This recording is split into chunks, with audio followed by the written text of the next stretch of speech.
This is me.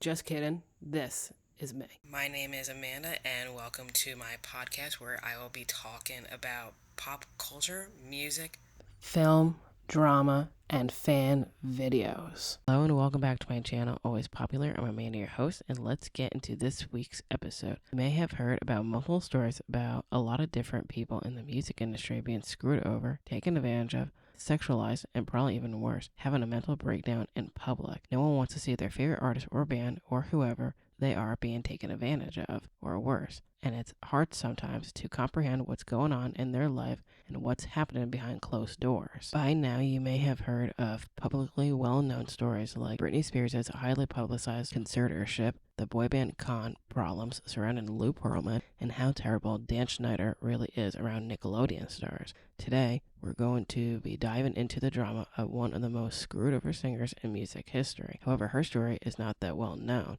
This is on Singer Songwriter Jojo. Jojo is an American singer songwriter who peaked around the early 2000s. Let's put it this way, before Taylor Swift went through legal troubles and was trying to get her master recordings, Jojo was going through the same shit as well. However, no one really knew about it. Well, at least for Jojo, it was more done in private rather than in front of the entire world to see. If you were ever familiar with Jojo, she was mainly known for her early hit songs from her 2004 debut album, Leave Get Out, and her sophomore album, The High Road, with A Little Too Late. She had become the youngest singer at 13 to have a #1 hit song. This made JoJo a very popular teen singer with an R&B style with a high built-in vocal range that was unforgettable at 14. After releasing her second album, it just seemed like she vanished after the success of her second album, even though in 2006 she appeared in acting projects like in the movies Aquamarine starring Emma Roberts and Sarah Paxton and RV with Robin Williams. Anyway, let's get back to the music. The main reason why she didn't release music consistently was because she was struggling behind closed doors and fighting against her labels, Def Family Entertainment and Blackground Records. So it was near the end of 2008. It was rumored she had parted ways with them.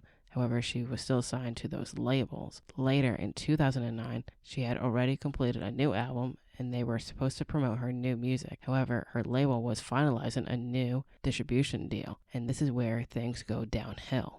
However, her label ceased to function, failed to release her third album, and lost their distribution deal with Interscope Records, and because of this, it put young JoJo's career on hold for a very long time, and she had to wait almost 2 years to get her album released, and that's why she decided to get a lawsuit against them. JoJo had to take matters into her own hand by the time she was 18 in 2009. She sued them for $500,000 in damages. She was very eager to get off the contract with both of the labels. However, she also has stated that she had no resentment towards the firm's bosses at the time and that the lawsuit was the last resort in her bid to put out new music. These labels, The Family and Blackground Records, that she has been a part of since she got signed at the young age of 12, was of course screwing her over. Fast forward to 2013, the New York Daily News reported that JoJo filed a lawsuit claiming that under New York state law, minors cannot sign contracts that last more than 7 years.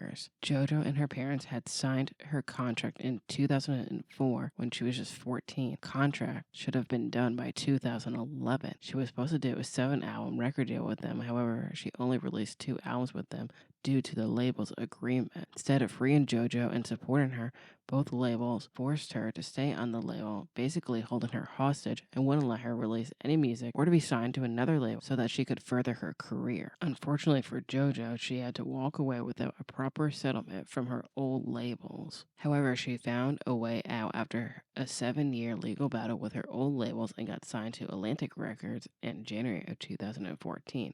After all the legal battles and all the other time lost for not releasing new music and profiting off of new music, she found a loophole. She started releasing new music for free. And this was way before Spotify was a thing. Additionally, she had also released her first album in a decade. Her third album, Mad Love, was released in October 2016 and released a single called Fuck Apologies featuring Wiz Khalifa, which is clearly a big FU to her past labels. Eventually, she reclaimed her first 2 albums, however, that was with her new label, her label called Clover Music, and re-released both albums in 2021, so now she owns the rights to her original music, so hooray for JoJo. That she announced a new tour called Leaks, Covers, and Mixtapes Tour. Along with her re-release of The High Road, she released new songs, Demonstrate and Disaster, as singles from the album. As of right now, fast forward to May 2020, she released another album called Good to Know. However, she had to postpone promotion and tour twice because of the ongoing COVID pandemic. In 2021, you can still hear her beautiful voice through The Masked Singer. However, I'm not spoiling anything about it if you haven't seen that yet, so go check it out. As of right now, in 2023, just last month, it's been announced that Jojo will also make her Broadway debut in Moulin Rouge. So at least she's getting more projects now, and hopefully her future will be better than the past. So I guess Jojo's debut single really predicted her future, unfortunately. However, at least she's doing better now. Once again, thanks for listening and watching, and you'll hear me in the next episode.